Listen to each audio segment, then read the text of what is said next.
Hello everybody, today we are at the Ajinomoto Stadium BIG Flea Market in the Chofu area of Tokyo. And these kinds of flea markets mostly have clothing, so we shall see if we will find some vintage ornaments amidst the clothes.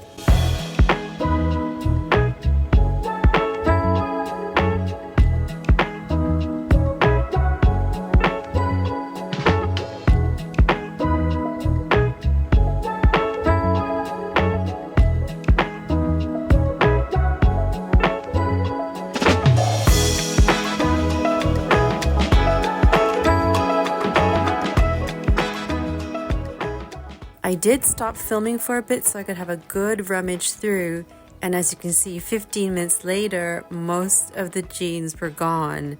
And here is an Abercrombie & Fitch, so you can get designer things here too.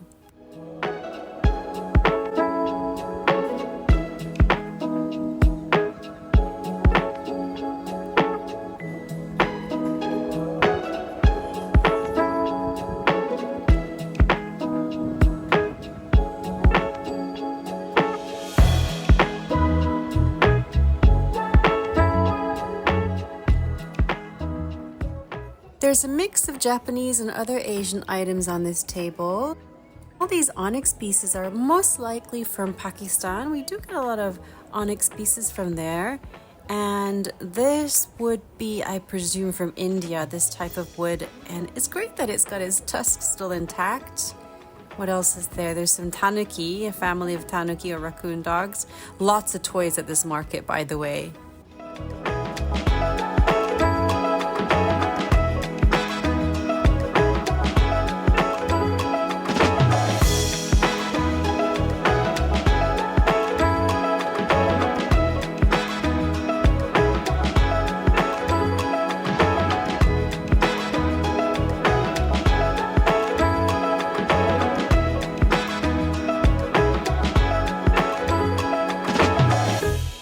Here are some wooden owls. They're kokeshi by Usaburo.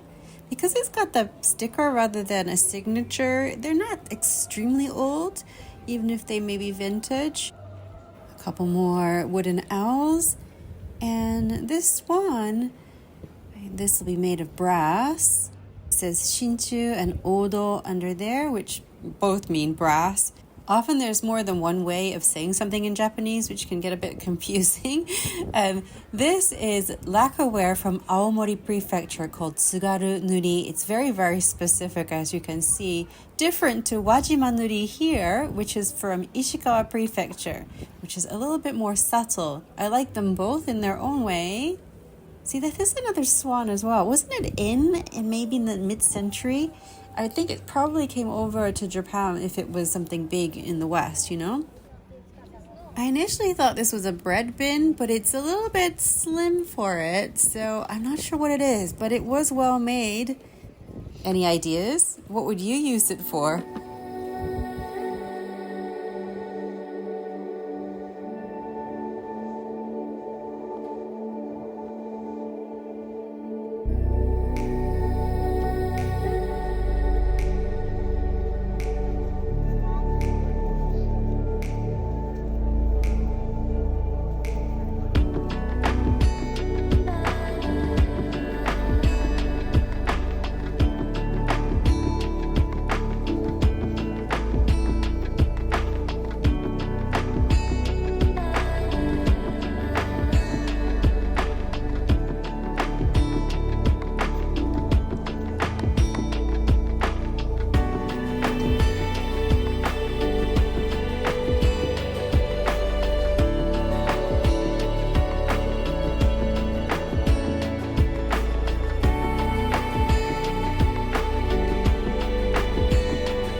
You might be able to hear some of the wind, although I have tried to take it out in the edit.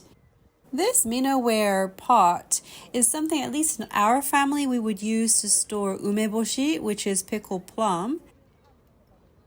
It's a nice bowl. It looks like it's quite retro, possibly Showa period.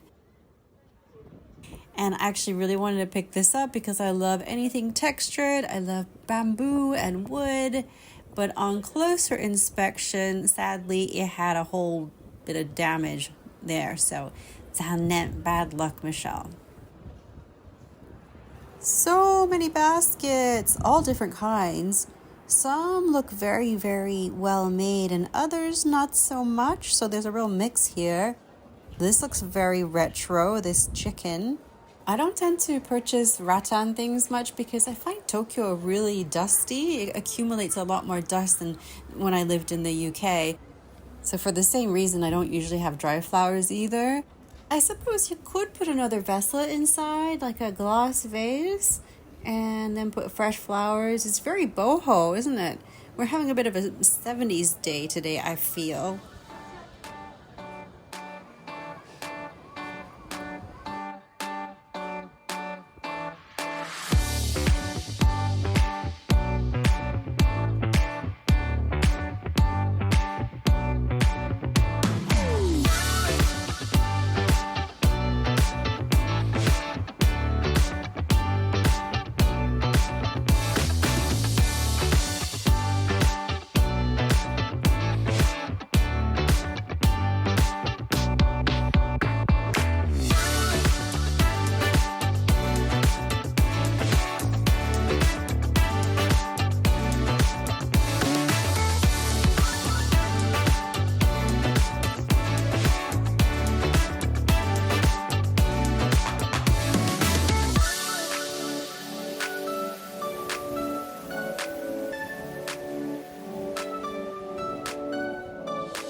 Vases were surprisingly lightweight, but this one, I love the mixed metal type, but it was a bit scratched, and I did see a few of them at this actual flea market, so I know I'd find it again. And I love the drippy, shiny glaze on this one, and the handles, or mimi, which translates as ears. Could you hear the kids?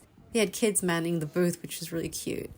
This booth was fun. It had all kinds of interesting things, like some framed ukiyo-e woodblock prints. And here are some kashikigata, which are wooden confectionery molds. They're really reasonably priced here. Much, much cheaper than Uedo Antique Market for these sort of things. And over here, some random Christmas tree. The confectionery mold next to it was pretty. And over here are some giant kokeshi. Look at its head against my hand for comparison. And another huge kokeshi here too. The thing is, we don't have much space in our Tokyo homes, so a lot of us don't go for the larger kokeshi. This is a kamishibai, which is literally translated as paper theater. They're cards with pictures on the front and the text on the back for the storyteller to narrate from.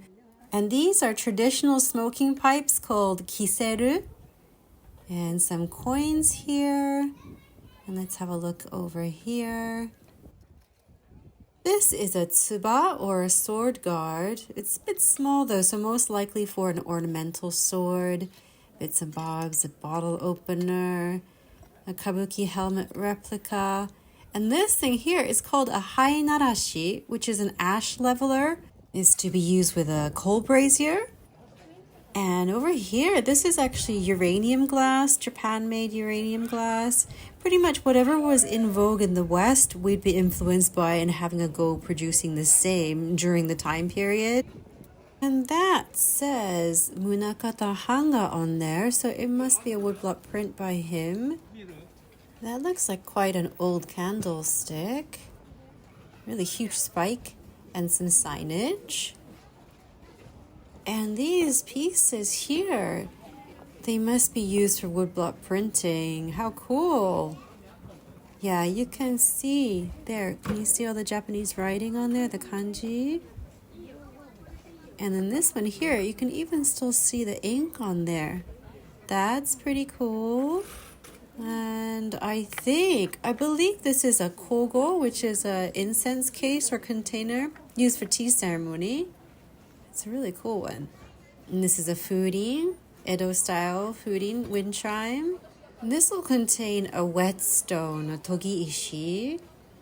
These are actually usually quite pricey, so it might be worth picking them up at a market. And this is a kanna, which is a hand plane for shaping or cutting wood. I read somewhere that a double blade is for wood and a single blade is for bonito shavings. Could be wrong, but that's what I read. And here's another whetstone. Oh, it's only 1,000 yen. It's funny, sometimes I get excited because I've left some time between filming and editing, and it's like I'm thrifting all over again. Let's see how much this one is if I move my little finger. 2,500 yen, probably because it's in a box. It's maybe not used. And there is a tiny kanna. I've never used one of these. I've used a katsuobushi bonito one, but I'm not familiar with the wood plane. Look at how old those beers are. And wow, there's some very old cigarettes too. They also have food stalls and entertainment for the kids, so some locals make it a whole day out. Now we're going to do a haul and talk a little bit about these maneki neko or beckoning cats. This one is lighter in weight than the black one, so I asked the lady at the booth and she confirmed they weren't originally a set, but I think I'm going to keep them as a set because they look good together.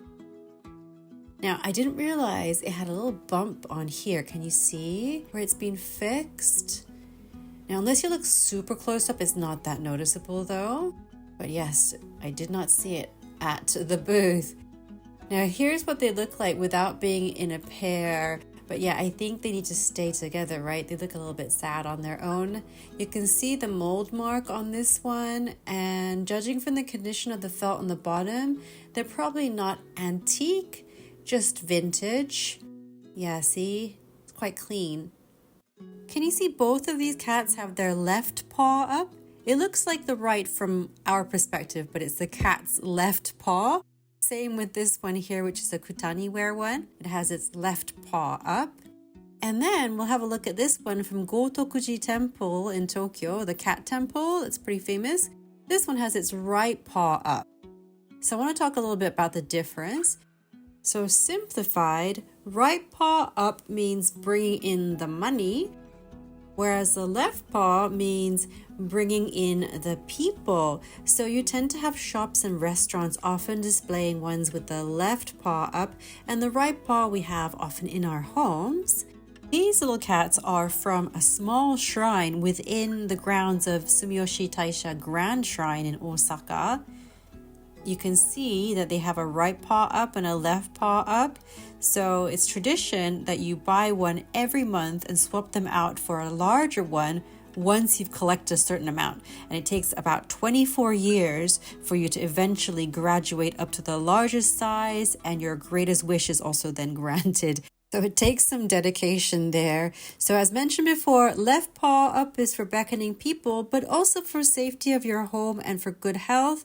And the right paw up is for bringing in the money, but also for success in business and general good luck, which is written on those two sections here. Also, on even-numbered months, you would buy one with its right paw up, and on odd-numbered months, you would buy ones with its left paw up. So they have these little rules here. And eventually you end up with this big guy. So it's quite interesting, isn't it? On occasion, you find them with two paws up, both of the paws, but that's just being a little bit greedy. So it's recommended to buy that as a gift for someone rather than for yourself. This bronze vase turned out to be by metal engraver Saburo Aso from Takaoka in Toyama Prefecture, where a lot of bronze, copper, and tin items are made. He was born in 1929, and I think he's still going, so he'll be in his 90s. I understand he was or is still a Japan Contemporary Crafts Exhibition judge, so he's a craftsperson of significant importance, especially for bronze work from Takaoka. There's actually a painter with exactly the same name, and he was from Tokyo, so not to get confused with him. His work can go for quite a bit of money, upwards of $200. And remember, I bought it for 400 yen, which is around $2.60. So that was super lucky, and it kind of makes up for the fact that I missed out on the Tatsuzo Shimaoka Mashiko ware piece. I did pick up a couple of bits of bobs from a tiny second-hand shop. Actually, I'm not introducing these tiny shops because they could be potentially so far away from the part of Tokyo you're staying in. And also they're often run by grandmas, grandpas, or very freestyle people, with their opening hours. And they may just close just because they don't feel like it that day, which I think is a masterful way of living life. I love that. But, if you're visiting Tokyo for a few days and it's closed, it's not great for you, right? And also you may not find anything to buy from these shops that day, unlike a huge book-off super bazaar, which has much more choice. So what I'm showing you here is a haori I just bought, and these also, I bought these new ties as well because sometimes it's good to have something that's brighter.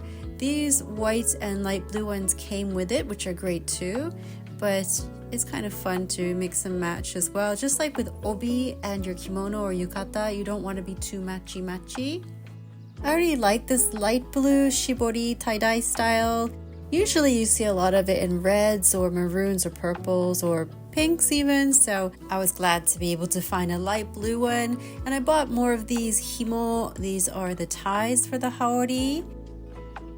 These are usually made of silk, so you do save a bit of money if you buy them from thrift shops. I got these for 300 yen each, which is about $2 each. And this, I could not figure out where it was from. The mark itself doesn't look like a Japanese kanji character. I don't know if it's a Chinese character that I don't know of, or I think maybe it's Celadon, so maybe it's something to do with Korea, but it's not Hangul, but they do use Chinese characters. Who knows? It's beautiful. It cost me 250 yen, which is, around $1.60. This is a contemporary soy sauce vessel container, and it's bizenware, which is from Okayama Prefecture. They don't use a glaze, and this is one of the characteristics of a type of bizenware. And I got this for 200 yen, which is about $1.30, and it's usually about 6,000 yen or more, so that was a good score. Now this, I managed to get 3 things for 100 yen for 65 cents, and this was one of them. So this is actually about 20 cents, right? So that's amazing. I think it's Mashiko ware. It's handmade. I have been loving using this for my tea. And these are from Arita. They're Arita ware plates, and they are from a company called Fukagawa Seiji, and this is the mark for them. They are contemporary designs, but this is a really good reputable brand, so you should look out for them. I'm going to keep these for myself. They were 750 yen for 5 plates, so around $4.75. And I also picked up this kokeshi. She's quite a tall girl at 30 centimeters. You can see in comparison with the other one. It's by Usaburo, who made the owl kokeshi we saw earlier. Had a bit of peeling going on with the paint, which I did not notice until I got home. But it's been listed already on the Japan Mercari site because these things can still sell even in this condition. It comes with the stand as well. And you can see this is the signature for Usaburo. She was only 800 yen, which is $5. Found these Tachikichi by Adam and Eve vintage flatware, like super flatware. They're very thin. I have a feeling they're from the 1980s. I need to double check. I just really like the sleek design. It's very simple.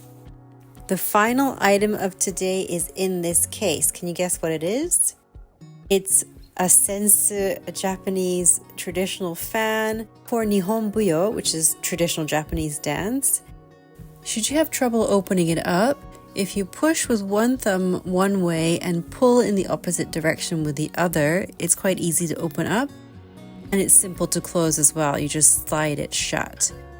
So don't pull at where the paper is. Of course, if you're doing traditional dance, you would do it differently. You would hold it kind of parallel to the floor. So it's a little different. But anyway, if you just purchase one to decorate your home with, use the push and pull method to open. I love the peach color with the gold flecks on this one. So hope you enjoyed today's little trip to the Ajinomoto Stadium. Thank you so much for watching and see you in the next video. Bye!